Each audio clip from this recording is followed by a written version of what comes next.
somebody ask a question.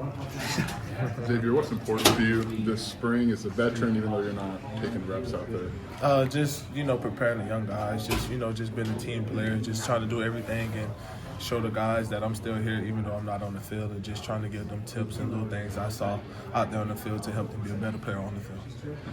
Talked to you since, but what went into your decision to come back for another year and kind of walk us through how that process went for you?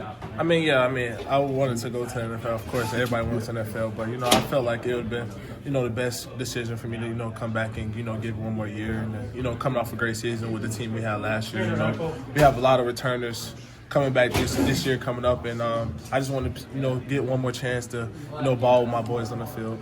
How close, not close, obviously not close, but how close did it come, and what was kind of that breaking point, like, all right, I'm going back? Yeah, it was kind of close, but, so that's the reason why I'm not playing right now. I'm dealing with a little injury I kind of was dealing with during the season, so I didn't want to, go in the NFL, kind of hurt. So that's kind of played into a big decision of, come back for 1 year. As a spectator, just watching this spring, what have you seen from the secondary, especially some of the younger guys? They came. They're ready to play. They just, they picking up of what the older guys doing. We have a lot of returners, so they just kind of seeing what the older guys are doing and just following in line and, just taking it one step at a time and getting better. The coaches have been talking a lot about Tanner Heckle. We're going to talk to him here shortly, but is he one of those breakout guys this spring, do you think? Yes, for sure. He kind of just puts in the work and put his head down and just get this job done. Definitely in the weight room, this guy can lift for days. So I'm not lifting like how he's lifting, but he's just a guy that kind of works hard and just try to do everything right. And when you do that, you got a better chance of getting on the field. Where are you at health-wise? I'm pretty ready. I'm I'm running. I'm in my progression of running and stuff, but we kind of just taking it slow, not trying to rush anything, and just making sure when I'm back, I'm fully healthy and I'm ready to go for the season. Can you share what it is you're dealing with? Injury? Yeah, so just a little ankle injury I kind of dealt with since high school. It's always been kind of lingering, and we just find ways to stay healthy and just maintenance and take care of it.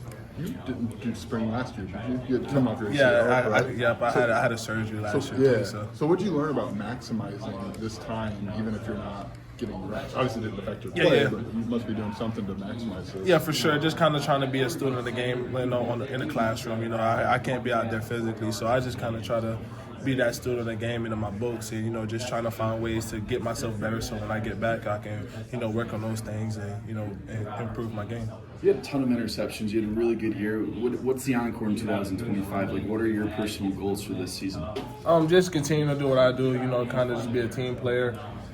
Just be there for my guys, and I feel like once you do those things, the success will come, and the hype and the accolades and the stats will come with that. But just kind of being a team player and being there and just playing hard each and every play and just let my game do what it do. You had a good year last year, and the whole secondary seemed like improved a lot from 2023. What did you maybe change personally, and what were some things team-wide that you think changed going into last year?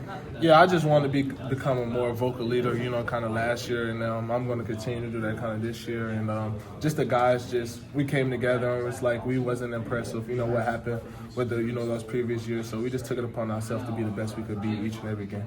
We kind of saw 2 years ago what the back end can do in this defense if they're experienced. Yeah. I mean, one of the top defenses in the country, right? Have you guys built that? Do you think you've progressed to that point now with this current group? Or? Yeah, for sure. We it's a lot of experience on the back end now. We got a lot of seniors. And we just trying to not look forward of, with success. We just kind of want to look forward of how do we get better and what are the things we can do to kind of get better as a defense. We know what we can kind of do. We kind of know each other as brothers, and, we got a sense of what each other knows and what they don't know. So we just trying to, just fix those little and just kind of tweak those little things that we kind of let go, last season and just try to get better. Well, how's it help with, communication? Communication's big in the back end, obviously. How's that help with communication, just to have guys next to you that you're familiar with? You just kind of know what to expect. Like, sometimes you know what that person's going to be. You know what he likes to do. So just having that, just a little communication, you kind of know what to expect before the play. So that just kind of help you play faster and be able to make more plays on the field. Fool the defense a little bit more too, right? Yeah, for sure. You can kind of give it a little bit more sauce, a little bit more, swagger on there. So. Or the offense. Yeah, the offense for sure. I know what you're saying. So just a little bit more swagger out there, and everybody feels just a little bit more comfortable. What's it like playing for